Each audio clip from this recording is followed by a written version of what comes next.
Meanwhile, let's talk a little bit about the president and Obamacare. You know, we just, in the beginning of the program, we played that soundbite of Joe Biden saying that Obamacare is here to stay.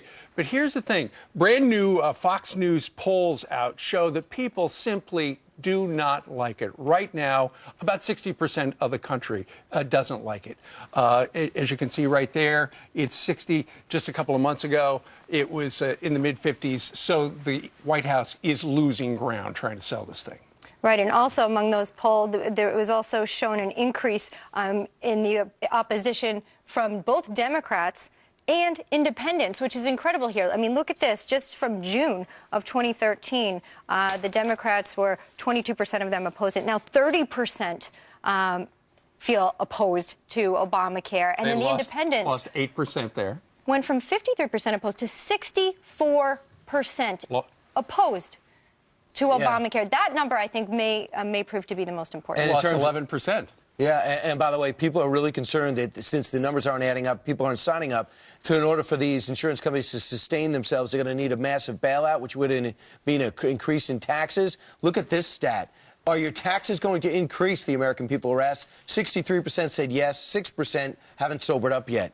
Meanwhile, I thought this was important to bring up. Liz Clayman sat down with Mark Bertolone of Aetna, and we talked about what he said on CNBC. She asked him flat out, do you think this Obamacare is going to work? He says it's not about the website. The program doesn't work. This is not built for insurance. People are either overinsured or underinsured. People don't want to hop on a website and shop for insurance. They don't want to do it with their cars. They're not going to want to do it for their health care.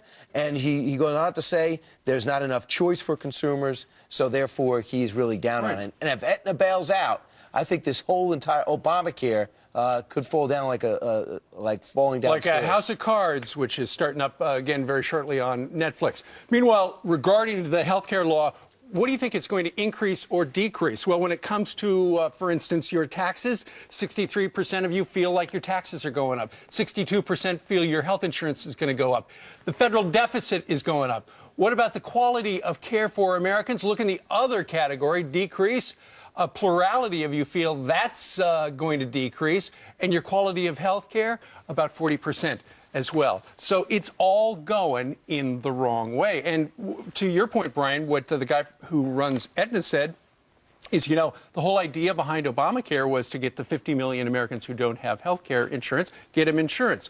Of those people who have bought insurance so far, only about 10% didn't have it before. So 90% of them had to make up for the insurance that got taken away from them by the Affordable Care Act standards. This is falling on deaf ears when it comes to the administration really hearing what the American people are saying. You know, this was supposed to be one that listened to the American people, yet Joe Biden yesterday, Vice President, was out saying, no, we are not going back. I don't care what those numbers say. We're not going back. The page is turned. Well, we're going to find out because this year's midterm elections, and everyone's got to make a decision. Are you going to run from this? Are you going to say you were wrong about it? Or are you going to say, I'm going to double down on it? Every Democrat's going to be asked that, and they're going to have to make a decision. I heard Larry Sabato say yesterday the Republicans have a real good shot at taking the Senate come November. So anyway.